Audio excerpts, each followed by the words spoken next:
Hello बच्चों, let's see this question. So the question is saying system of classification used by Linnaeus was. अब ये पूछ रहे हैं कि Linnaeus ने कौन सा system of classification use किया था. ठीक है, तो बेटा Linnaeus ने, मैं आपको बता देती हूँ, Linnaeus ने भी एक system of classification propose किया था. Linnaeus has also proposed a system of classification. और इन्होंने इसमें ये जो इनका classification था वो based upon nature and number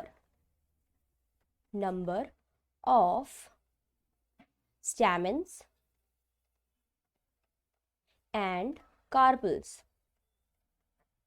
Second one is carpel. Stamen is male reproductive part of a flower and carpel is female reproductive part of a flower.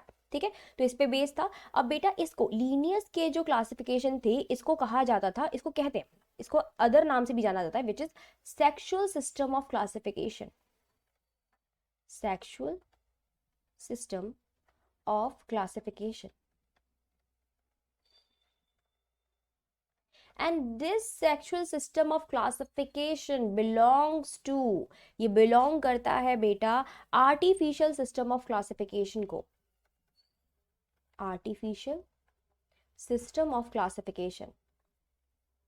बेटा artificial system of classification में बहुत ही few characters, कुछ ही characters को देखा जाता है, ज्यादा characters वहां पे कंसीडर नहीं किए जाते. और उन फ्यू कैरेक्टर में भी कौन से कैरेक्टर को देखा जाता है? मॉर्फोलॉजिकल कैरेक्टर्स को. अब हम देखो जो लीनियस ने प्रपोज किया उसमें भी उन्होंने क्या देखा? Nature and number of stamens and carpel. उन्होंने सिर्फ और सिर्फ कार्पल एंड स्टैमेन का नेचर या नंबर देखा. तो ये क्या हुआ? बहुत ही फ्यू मॉर्फोलॉजिकल कैरेक्टर हुए जो उन्होंने कंसीडर किए. इसी वजह से हम लीनियस के क्लासिफिकेशन को क्या कहते हैं? आर्टिफिशियल सिस्टम ऑफ क्लासिफिकेशन भी कहते हैं.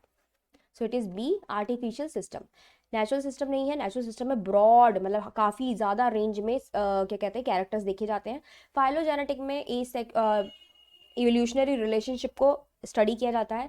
ए सेक्शुअल में जितने भी asexual type of reproductive organism है उनके बेसिस पे उनको क्या किया गया? क्लासिफाइड किया गया. तो ए सेक्शुअल सिस्टम भी नहीं होगा. The right is artificial system of classification.